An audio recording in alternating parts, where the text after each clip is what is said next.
Magandang hapon, narito na ang pinakahuli sa lagay na ating panahon ngayong araw ng Linggo, July 13, 2025. Narito ang ating latest satellite image kung saan ang southwest monsoon o habagat ay patuloy pa nga rin ng epekto sa ating bansa. Inaasahan nga natin na ang habagat ay magdadala ng maulap na papawirin at mga kalat-kalat pa rin ng mga pag-ulan, pagkidlat at pagkulog sa lugar ng Western Visayas, sa may Zamboanga Peninsula, sa lugar din ng Bar, pati na rin sa may Zambales, Bataan, Cavite, Occidental Mindoro, Romblon, pati na rin sa may Palawan. Although sa may Palawan, patuloy pa nga rin na magkakaroon ng bugso ng mga malalakas na pag-ulan. Para naman sa lagay ng panahon, sa Metro Manila at nalalabing bahagi ng ating bansa, inaasahan naman natin yung mas magandang panahon, pero may mga tsansa pa rin tayo ng mga localized thunderstorms. Sa kasalukuyan, wala naman tayong minomonitor na low pressure area or bagyo sa loob ng ating Philippine Area of Responsibility. Gayunpaman, patuloy pa nga rin natin minomonitor yung cloud cluster silangan ng Mindanao, kaya patuloy tayong mag-antabay sa mga inilalabas na updates ng Pag-asa.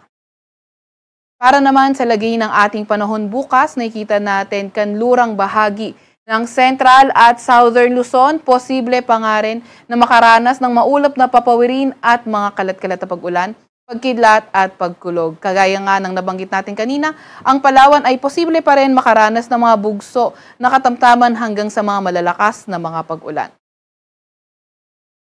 Para naman sa lagay ng panahon sa Metro Manila at nalalabing bahagi ng Luzon, nakikita natin na mas magandang panahon yung ating inaasahan, bahagyang maulap hanggang sa maulap na papawirin at may mga tsansa pa rin ng mga localized thunderstorms. Agwat ng temperatura bukas sa Metro Manila ay 25 to 32 degrees Celsius. 17 to 23 degrees Celsius sa may Baguio, 24 to 32 degrees Celsius sa may Lawag, 25 to 34 degrees Celsius sa may Tugigaraw, 26 to 32 degrees Celsius sa may Legazpi, at sa Tagaytay ay 23 to 30 degrees Celsius naman. Agwat ng temperatura bukas sa Puerto Princesa ay 25 to 31 degrees Celsius, gayon din naman sa may Kalayaan Island. Para naman sa lagay ng panahon sa may Visayas at Mindanao area, nakikita nga natin Western Visayas pa rin at Zamboanga Peninsula at Bar, posible pa rin na maging maulan dahil pa rin sa epekto ng habagat o southwest monsoon. Kung saan sa nalalabing bahagi ng Visayas at Mindanao, partly cloudy to cloudy skies ang inaasahan nating panahon at may mga tsansa pa rin ng mga localized thunderstorms. Agwat ng temperatura bukas sa Metro Cebu at Tacloban ay 25 to 32 degrees Celsius. 25 to 31 degrees Celsius sa may Iloilo. Sa Cagayan de Oro naman ay 24 to 31 degrees Celsius. 24 to 33 degrees Celsius naman sa may Davao. At 25 to 32 degrees Celsius sa may Zamboanga. Para sa lagay na ating karagatan, wala pa rin naman tayong nakataas na gale warning sa kahit na anong dagat baybayin ng ating bansa.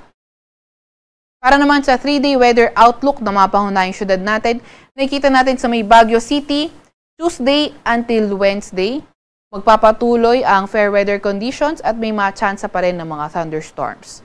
Pero pagdating naman ng Thursday, sa Baguio at malaking bahagi rin ng Northern Luzon ay posibleng makaranas ng mga pag-ulan.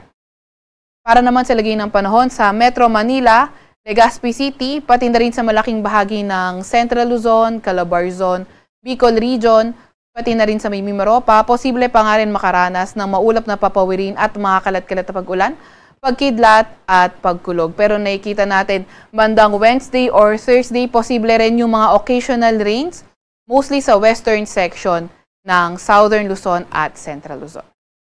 Sa Metro Manila, ang agwat ng temperatura ay 26 to 31 degrees Celsius.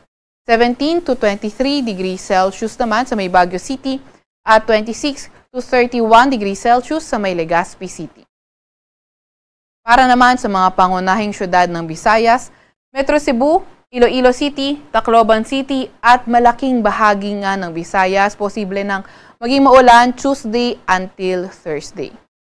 Naasahan nga natin yung mga bugso ng moderate to heavy rains, posible around Wednesday to Thursday sa may western section ng Visayas. Agwat ng temperatura sa Metro Cebu from Tuesday to Thursday ay 25 to 31 degrees Celsius. 25 to 31 degrees Celsius sa may Iloilo City at 26 to 31 degrees Celsius naman sa may Tacloban City.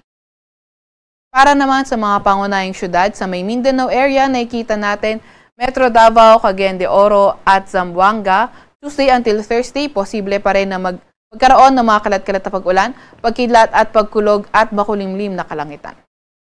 Agwat ng temperatura sa Metro Davao, from Tuesday to Thursday ay 24 to 33 degrees Celsius. 25 to 31 degrees Celsius sa may Cagayan de Oro at 25 to 32 degrees Celsius sa may Zamboanga City. Sa Kalakhang, Maynila, ang araw ay lulubog ng 6:29 ng gabi at sisikat bukas ng 5:35 ng umaga. Huwag magpapahuli sa update ng Pag-asa. I-follow at i-like ang aming X at Facebook account, DOST_Pag-asa. Mag-subscribe sa aming YouTube channel, DOST-Pag-asa Weather Report. At para sa mas detalyadong impormasyon, bisitahin ang aming website, pag-asa.dost.gov.ph. At yan nga muna ang pinakahuli sa lagay ng ating panahon. Mula sa Weather Forecasting Center ng Pag-asa, Veronica C. Torres, nag-ulat.